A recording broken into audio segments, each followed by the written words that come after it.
सहज भक्ति कार्यक्रम में श्रीमद् भगवद गीता के सत्संग से दूसरा अध्याय हमारा पूर्ण हुआ। आज तीसरे अध्याय जो कर्म योग से कहा जाता है का प्रारंभ करेंगे। दूसरे अध्याय में श्री भगवान ने अर्जुन को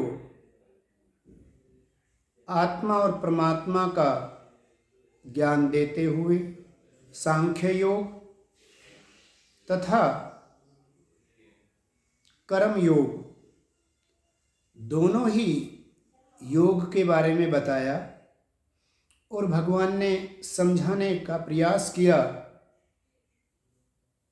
कि समस्त इंद्रियों और इंद्रियों के विषय पर संयम तथा उन विषयों की आसक्ति का त्याग पर भगवान ने जोर दिया और कर्म करते रहने पर भी, कर्तव्यनिष्ठ होने पर भी भगवान ने जोर दिया। लेकिन ये सुनते हुए अर्जुन को ऐसा लगता है कि भगवान ज्ञान योग अर्थात सांख्य योग पर अधिक जोर दे रहे हैं। हालांकि भगवान ने योग में रहकर कर्म करने के लिए कर्म योग में भी और सांख्य योग में भी दोनों में ही कर्म करना अनिवार्य बतलाया, परंतु अर्जुन यहाँ पर प्रश्न कर रहे हैं और कहते हैं, अर्जुन उवाच जायसी चेत कर्मणा ते मता बुद्धि जनार्दन तत्किं कर्मणि घोरे माम नियोजसि केशव। अर्जुन भगवान से कह रहे हैं कि हे प्रभु, हे जनार्दन, यदि आपको कर्म की अपेक्षा ज्ञान अधिक श्रेष्ठ मानते हैं, अगर आपके मत में ज्ञान योगी कर्म योगी से अति श्रेष्ठ है, तो फिर हे केशव, मुझे कर्म योगी होने के लिए क्यों कहते हैं? कह रहे हैं कि हे केशव, मुझे आप भयंकर कर्मों में क्यों लगाते हैं? युद्ध जैसे भयंकर कर्म करने के लिए मुझे क्यों आज्ञा दे रहे हैं? ऐसा अर्जुन भगवान से प्रश्न कर रहे हैं। हालांकि भगवान ने तो ऐसा नहीं कहीं स्पष्ट रूप से कहा। भगवान ने योगस्थ कुरु कर्मणि की आज्ञा दी, उन्हें योग में रहते हुए कर्म करने की भी आज्ञा दी। साथ में उन्होंने बुद्धि योग और सांख्य योग को भी बहुत अच्छी तरह से बताया और उसमें भी उनको कर्म करने की ही आज्ञा वो भगवान दे रहे हैं। परंतु किसी भी कारण से अर्जुन को जो भ्रम है, अर्जुन ने फिर पुनः प्रश्न किया कि यदि आपको कर्म की अपेक्षा ज्ञान श्रेष्ठ लगता है, तो प्रभु मुझे क्यों इस भयंकर कर्म में आप लगाते हैं? आगे कह रहे हैं, व्यामिश्रेणि वाक्येन बुद्धिं मोहयसि मे तत् एकं वद निश्चित्य येन श्रेयो अहम् आप्नुयाम्। प्रभु, आपने ये दोनों जो योग बताए, आप मिले हुए से वचनों से या मिश्रेण वाक्येन, ये जो आपकी बातें हैं वो मुझे मिश्रित महसूस होती हैं, मिली जुली होती हैं। जबकि भगवान से अर्जुन ने वास्तव में आग्रह किया था कि जो उसके कल्याण के लिए हैं ऐसा कोई एक निश्चित करके बताए। यहाँ पुनः अर्जुन भगवान से यही प्रार्थना कर रहे हैं कि प्रभु, यह मिश्रेणी व्याक्येन, ये मिश्रित हुए से जो वचन से प्रभु बुद्धि मोहयसी वो में, आप ऐसा लगता है मानो मेरी बुद्धि को मोहित कर रहे हैं, अर्थात मुझे ये निश्चित नहीं कर पा रहा हूँ कि कौन सा मार्ग मेरे लिए श्रेष्ठ है। इसलिए उस एक बात को जो मेरे लिए श्रेयकर है, तत् एकम वद निश्चित है, निश्चित करके मुझे ये बताइए जो मेरे लिए कल्याण के लिए है, जिसे मैं अपना सकूं। भगवान से जब अर्जुन ये प्रश्न करते हैं तो भगवान इसके में उत्तर देते हैं। हालांकि भगवान उनको समझाते हैं कि उन्होंने कोई मिले जुला सा नहीं कहा, बल्कि भगवान ने ये दोनों प्रारूप अर्जुन के सामने रखे हैं। और रखने का तात्पर्य यह होता है कि जो गुरु होते हैं वो आपको पहले किसी स्तर पर ले जाकर विभिन्न प्रकार के भ्रम, विभिन्न प्रकार के मोह, इनसे निर्बंध करते हैं, इनसे छुड़ाते हैं, स्वतंत्र करते हैं और पुनः उनको ये चांस देते हैं कि उसमें से वो क्या सेलेक्ट करे, क्या चुने, और जो उसके लिए श्रेयकर होता है उस पर आगे बढ़ते हैं। यहाँ पर यही काम भगवान ने भी किया कि उन्होंने कर्म योगी होने पर जरूर उनको कई बार आज्ञा दी, लेकिन साथ में अगर ये ज्ञान, सांख्य योग का ज्ञान भी अगर हो, जब ज्ञान के साथ भक्ति जुड़ जाती है तब दिनों दिन उन्नति इसके लिए होती है। इसलिए भगवान ने दोनों प्रकार के योग और दोनों योग के अंतर में करते हुए स्पष्ट किया कि उन्हें क्या करना चाहिए। तो भी अर्जुन ने जब प्रश्न किया तो श्री भगवान ने इसका उत्तर बहुत ही अच्छे ढंग से कहा कि जो, क्योंकि अर्जुन ने पुनः यही प्रश्न किया है कि एक वो निश्चित करके बताएं जो केवल मेरे लिए श्रेष्ठ हो। श्री भगवान उवाच लोके अस्मिन् द्विविधा निष्ठा पुरा प्रोक्ता मया अनग ज्ञान योगेन सांख्यनाम कर्म योगेन योगिनाम। श्री भगवान ने कहा कि हे अनग, हे निष्पाप अर्जुन,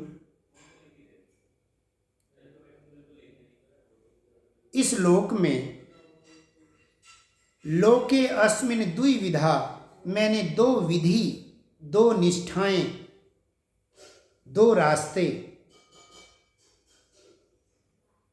पुरा प्रोक्ता मया, मैंने पहले भी कहे हैं। अर्थात अनादिकाल से विभिन्न रूपों में श्री भगवान के विभिन्न अवतारों में भगवान बार बार आके इसी प्रकार की दोनों निष्ठाएं भगवान ने पहले भी कही हैं। भगवान ऐसा अर्जुन को कह रहे हैं कि मैंने ये दोनों निष्ठाएं पहली बार नहीं कही जिनसे तुम्हें ये मिश्रित होता हुआ सा लग रहा है। ऐसी बात नहीं है कि मैं पहली बार ही कह रहा हूँ, ऐसा मैंने पहले भी कही हैं और इस बार भी अभी पहले इन दोनों की ही व्याख्या की है, कर्म योग की भी और सांख्य योग की भी।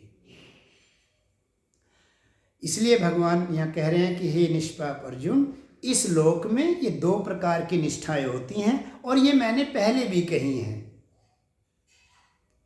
जो सांख्य योगियों की जो निष्ठा है वो ज्ञान योग से है और योगियों की जो निष्ठा है वो कर्म योग से होती है। ऐसा भगवान ने अर्जुन को उत्तर दिया है और इसमें समझा रहे हैं। जहाँ तक सांख्य योग में पहले भी हम समझ चुके हैं और कर्म योग के विषय में भी हम समझ चुके हैं, क्योंकि सांख्य योग की जो निष्ठा है, निष्ठा से अर्थ है कि सांख्य योग में जो वो स्थिति सांख्य योगी की होनी चाहिए, उसके लिए भगवान इशारा कर रहे हैं कि जब साधक परमपिता परमात्मा और आत्मा में कोई अंतर नहीं मानता है, सभी प्रकार के कर्म, सभी प्रकार के ममता, मोह और अभिमान को से रहित होकर के जगत में सभी जगह केवल एक परमात्मा को ही देखता है, तब उसे सांख्य योग में स्थित अर्थात ज्ञान योग में स्थित माना जाता है। और जब हम भगवान को ही सर्वोपरि, भगवान को ही निमित्त होकर जब साधक कर्म करता है और इंद्रियों को अपने वश में रख के मोह ममता का त्याग करते हुए कर्म को इस प्रकार से करता है कि वो कर्म करने के बावजूद भी साधक कर्म के बंधन में नहीं बंधता, अपितु उससे निर्लिप्त रहता है, तब उसके वह कर्म योग में होने की स्थिति मानी जाती है। अर्थात कर्म निष्ठा, कर्म योग की निष्ठा में होना उसका माना जाता है। इस प्रकार से भगवान कह रहे हैं कि जो सांख्य योगी है उनकी निष्ठा ज्ञान योग से है और उनकी निष्ठा कर्म योग से है। ये मैंने पहले भी कही है। इसके बाद भगवान आगे कहते हैं न च कर्मणाम अनारंभात् नैष्य कर्म्यं पुरुष अश्नुते न च संन्यस्नातेव सिद्धिं समधिगच्छति।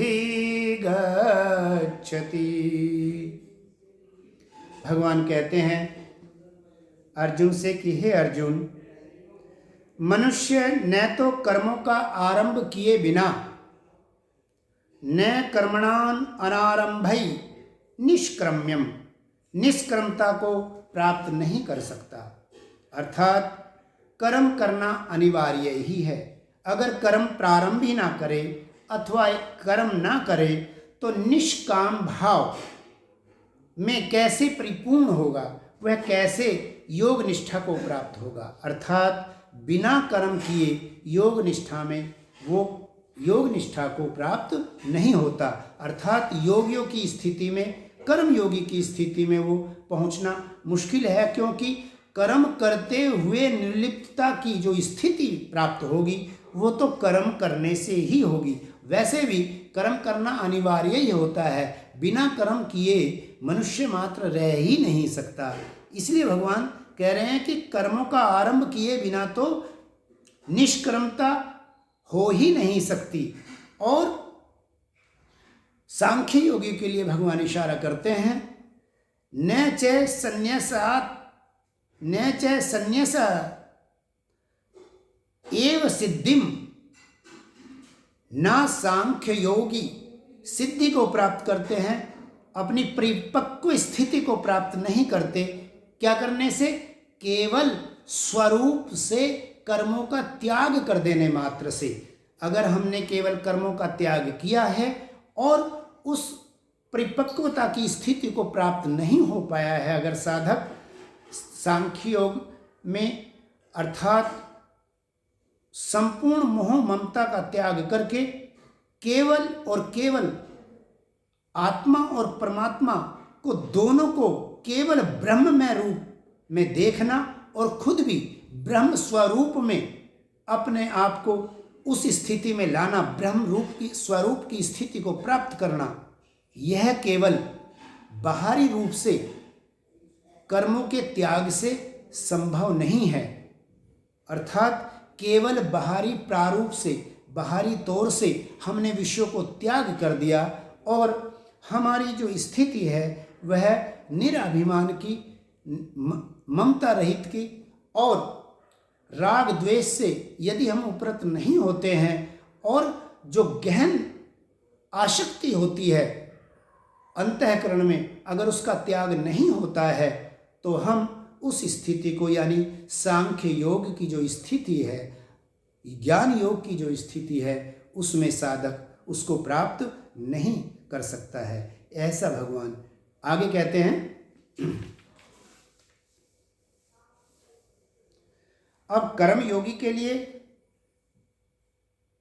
कर्तव्य कर्म करने से ही योग में उनकी निष्ठा होगी और कर्म ना करना कर्म योग में बाधक है, ऐसा भगवान ने समझाया। और सांख्य योगियों के लिए भी कहा कि उन्हें जो सिद्धि प्राप्त होगी, अर्थात जब वे वास्तव में सांख्य योगी होंगे, जब वो ज्ञान योग की परम स्थिति को प्राप्त करेंगे और ब्रह्म से आत्मिक रूप से एकाकार हो जाएंगे, तभी वो उस स्थिति में पहुंच सकते हैं। फिर भी भगवान यहाँ पर कर्म योग पर ज़्यादा जोर देते हैं और अर्जुन से कहते हैं, न हि कश्चित् क्षणमपि जातु तिष्ठति कर्म कृत कार्यते हि अवशः कर्म सर्व प्रकृति जैर्गुणे। भगवान कहते हैं, हे अर्जुन, इस संसार में कोई भी मनुष्य जातु तिष्ठति अक्रमकृत, एक क्षण मात्र के लिए भी किसी भी समय बिना कर्म किए नहीं रह सकता। न ही कश्चित् क्षणमपि, एक क्षण भी जातु नित्य अक्रमकृत, बिना कर्म किए क्षण मात्र भी नहीं रह सकता। अर्थात शरीर धारण करने के उपरांत उसे शारीरिक और मानसिक किसी भी तरह से कर्म से उपरत नहीं हो सकता। कर्म तो वो करता ही है, साधारण मनुष्य मात्र भी और एक साधक भी, और एक साधना को में ऊंची स्थिति प्राप्त करके भी कर्म करना सभी के लिए अनिवार्य है। भगवान कहते हैं ना केवल अनिवार्य है, वो कहते हैं कि कर्म तो करता ही है, एक क्षण मात्र भी ऐसा नहीं जाता कि मनुष्य कर्म किए बिना रह सके। क्यों? कार्यते ही अवश्य कर्म सर्वे प्रकृति जय गुण। क्योंकि प्रकृति के जो 3 गुण हैं, प्रकृति जय गुण, यहाँ उन 3 गुणों की तरफ भगवान इशारा करते हैं कि प्रकृति के जो गुण हैं, प्रकृति के गुणों में और प्रकृति के ही गुणों में बरतते रहते हैं और वे अपने वश करके मनुष्य मात्र को अपने वश से कर्म कराते हैं। अर्थात प्रकृति गुणे से अर्थ है प्रकृति के 3 गुण, सात्विक, राजस और तामस। प्रत्येक प्राणी इन तीनों गुणों के अंतर्गत रह के संसार में कार्य करता रहता है। भगवान इन प्रकृति के गुणों के परे जाने की बात गीता में शुरू से ही और अंत तक करते हैं। साधक के जो परम उद्देश्य है वो इनको पार करके परम पिता परमात्मा को प्राप्त कर लेने से है। तो सात्विक, राजस, तामस, इन तीनों गुणों में ही मनुष्य मार्ग बरतता है।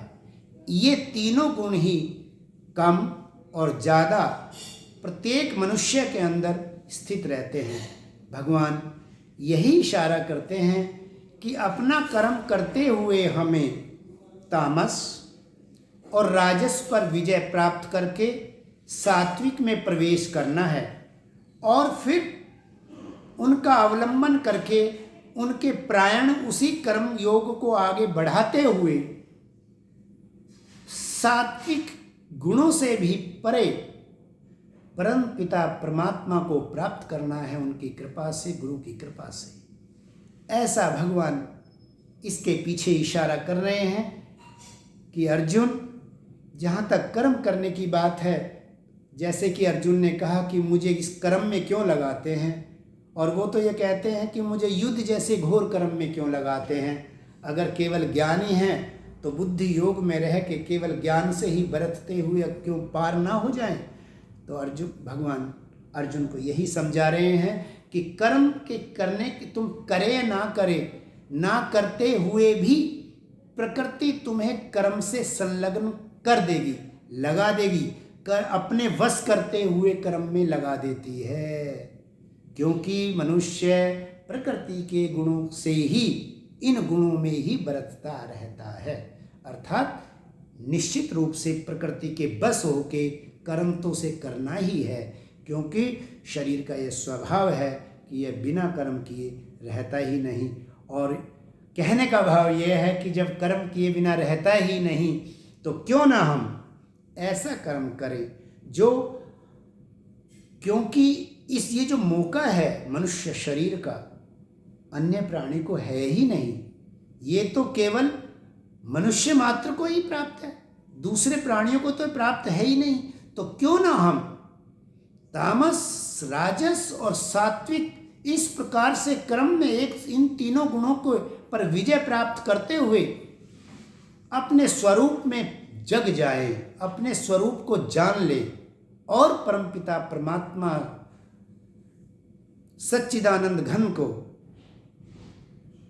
साक्षात्कार कर लें, उनसे मिल लें, उनकी प्राप्ति हो जाए। और जब व्यक्ति साधना में लगता है तो वे देवी संपदा के गुण एक एक करके जैसे जैसे उसका पात्र खुलता जाता है, उसके पात्र को पूर्ण करते चलते हैं, अर्थात ये देवी संपदा के गुण उसमें अवतरित होते रहते हैं और भक्त परमानंद से मिलने वाले आनंद को प्राप्त करता हुआ इसी जीवन में आगे बढ़ता जाता है। आगे बढ़ाते हैं सत्संग को। भगवान कहते हैं 6ठे श्लोक में, कर्मेन्द्रियाणि संयम्य येऽस्ते मनसा स्मरणा इंद्रियार्थान् विमूढ़ात्मा मिथ्याचार स उच्यते। भगवान कहते हैं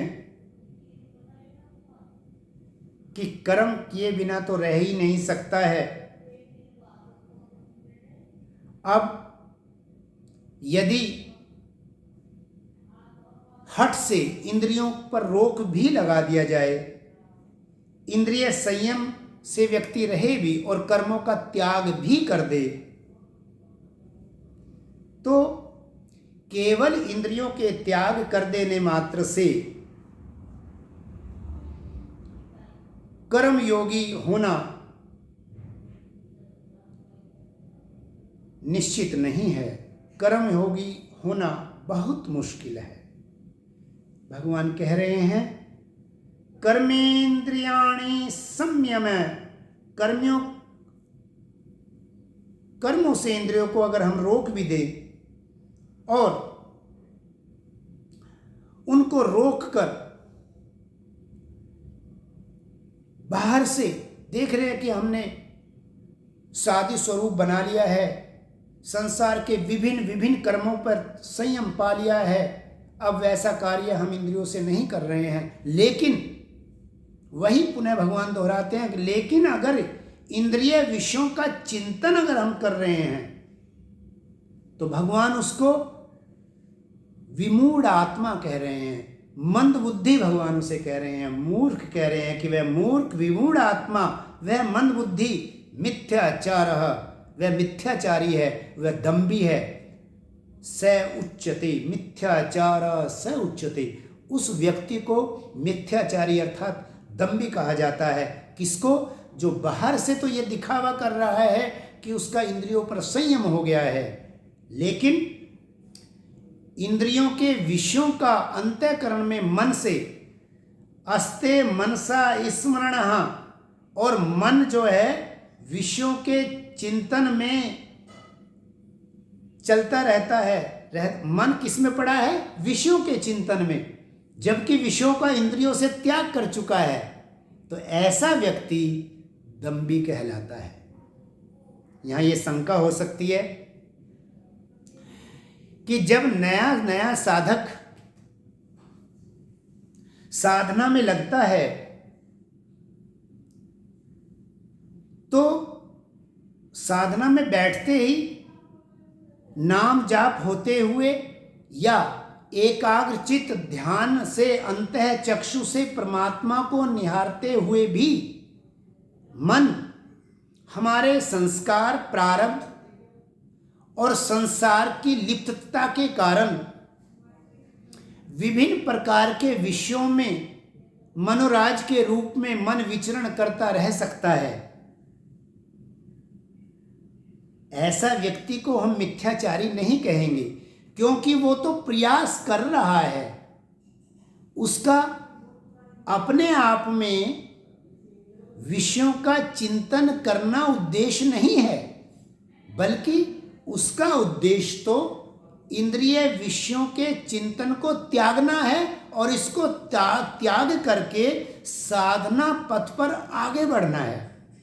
इसीलिए साधना में साधक भगवान से इसके लिए प्रार्थना भी करते हैं कि उनका मन उनकी कृपा से निर्मल होता जाए।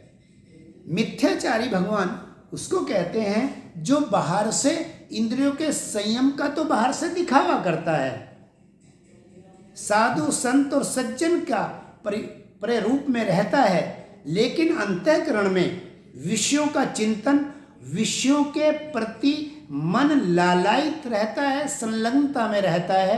ऐसे व्यक्ति को मिथ्याचारी या दंभी या पाखंडी कहा जाता है। भगवान ऐसा कहते हैं। अगले श्लोक में भगवान समझाते हैं और इस बात पे जोर देते हैं कि मन को केवल इंद्रियों के विषय से हटा लेने मात्र से ही काम नहीं चलता, बल्कि आसक्ति का त्याग करके इंद्रियों को निष्कामता के भाव से कर्तव्य कर्म में लगाना है, निष्काम भाव से। और ऐसे निष्काम भावी व्यक्ति की भगवान प्रशंसा करते हैं। भगवान कहते हैं ये तु इंद्रियाणि मनसः आरभते अर्जुन कर्मेन्द्रियै करम योगम असक्त से विशिष्यते। भगवान कह रहे हैं, हे अर्जुन, ये तू इंद्रियाणि, ये जो इंद्रियों को अपने वश में करके और मन से वश में करके, क्योंकि मन में ही मन की गहराई में ही तो आसक्ति है। तो भगवान कह रहे हैं कि इंद्रियाणि मनसा नियम्यम, जो मन से इंद्रियों पर संयम करता है, मन के द्वारा संयम करता है, हे अर्जुन, वह समस्त इंद्रियों को के विषय को उनका आचरण करते हुए भी निर्लिप्त रहता है। उनका आचरण करते हुए किससे त्याग करता है? मन से आचरण कर रहा है, कार्य किए जा रहे हैं। इंद्रिय के जो विषयों का है उनका आचरण, अर्थात उन इंद्रियों के प्रयोग से का किया जा रहा है, कार्य किए जा रहे हैं। जो खाना पीना, उठना, सोना, जागना, व्यापार करना, जितने भी जीविका उपार्जन के जितने भी कार्य हैं, जो कुछ भी कार्य कर रहा है वो करता जाए, लेकिन मन की जो इंद्रिय विषय हैं उनका मन से नियमित करना चाहिए, मन से नियम होना चाहिए। जब मन से उन पर वश होता है, मन से उन पर कंट्रोल होता है, तो भगवान कहते हैं कि असक्त से विषय, जो इस प्रकार से अनासक्त व्यक्ति है, से विशिष्यते, वह बहुत ही विशेष है, श्रेष्ठ है। कहने का तात्पर्य यह है, भगवान अर्जुन को यह समझा रहे हैं और हम सांसारिक जीवों को भी यह समझना है कि इंद्रियों से कर्म का त्याग करने की अपेक्षा इंद्रियों के विषय के चिंतन से हमें बचना चाहिए। और भावीवश जो हम सामाजिक व्यवस्था जहाँ हमने जन्म लिया है, जिस राष्ट्र में हमने जन्म लिया है और जिस स्थिति और परिस्थिति में हम हैं उसमें परमात्मा के निमित्त होकर अपने कर्तव्य कर्मों को बड़े इत्मीनान से, बड़े सलीके से, अंतर हृदय से, पूरे चाव के साथ करना चाहिए और इंद्रियों से के विषय को मन से चिंतन नहीं करना चाहिए। अब मन को कार्य चाहिए तो क्या करें? मन को परमात्मा के नाम से लगा दीजिए। प्रत्येक कार्य को परमात्मा के द्वारा होना मानिए। परमात्मा ने हमें केवल निमित्त बनाया है, ऐसा भाव मन में हमें अंतर हृदय में दृढ़ करना होगा। तब हम जो है इस प्रकार से मन से हम अपने इंद्रिय विषयों को की आसक्ति को त्याग सकने में सामर्थ होंगे। ऐसा आज के सत्संग से हमने सीखते हैं। भगवान हमें कर्तव्य परायण होने की शिक्षा दे रहे हैं। हमें अपने कर्तव्य कर्मों में कुशल होना है, लेकिन मन से उसके प्रति जो आसक्ति है, जो मोह है, जो राग है, जो द्वेष है, ये मेरा, ये पराया है, ये अपना, ये गैर है, ये सजातीय, ये विजातीय है, इन सब द्वंद्वों से ऊपर उठ के एक सच्चा परमात्मा का साधक बनना है। ऐसे हमें अपने अंतःकरण में दृढ़ निश्चय करना चाहिए।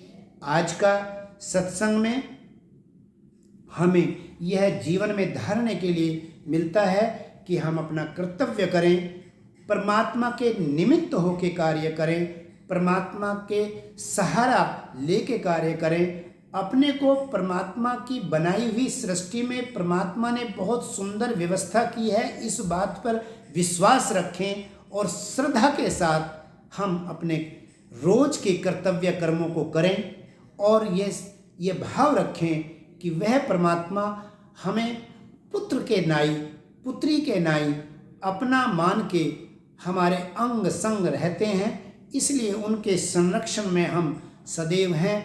ऐसा दृढ़ निश्चय करते हुए मन को परमात्मा के चरणों में अधिक लगाने का प्रयास करते रहना चाहिए, क्योंकि जो मन है वो बड़ा सबल है, उसे रात और दिन केवल कार्य चाहिए। तो हमें अपनी वृत्ति को ही ऐसा बदलना है, क्योंकि वृत्ति के अनुसार ही, वृत्ति का ही प्रभाव मन पर होता है और मन उसके अनुसार ही हमारे बुद्धि में आने वाले ब्रह्मांडीय और अंतःकरण के दोनों प्रकार के विचारों से उसको ही चुनता है। जैसी हमारी वृत्ति ज़्यादा दृढ़ होती है तो हमारी वृत्तियाँ परमात्मा की तरफ झुकी हुई हो, हमारी वृत्ति परमात्मा के चरणों की तरफ लगी हुई हो, हमारी वृत्ति परमात्मा के भक्ति में लगी हुई हो, हम जिसको भी दे सकें, प्रेम दे सकें अपनी तरफ से, ऐसा हमें प्रयास करना है।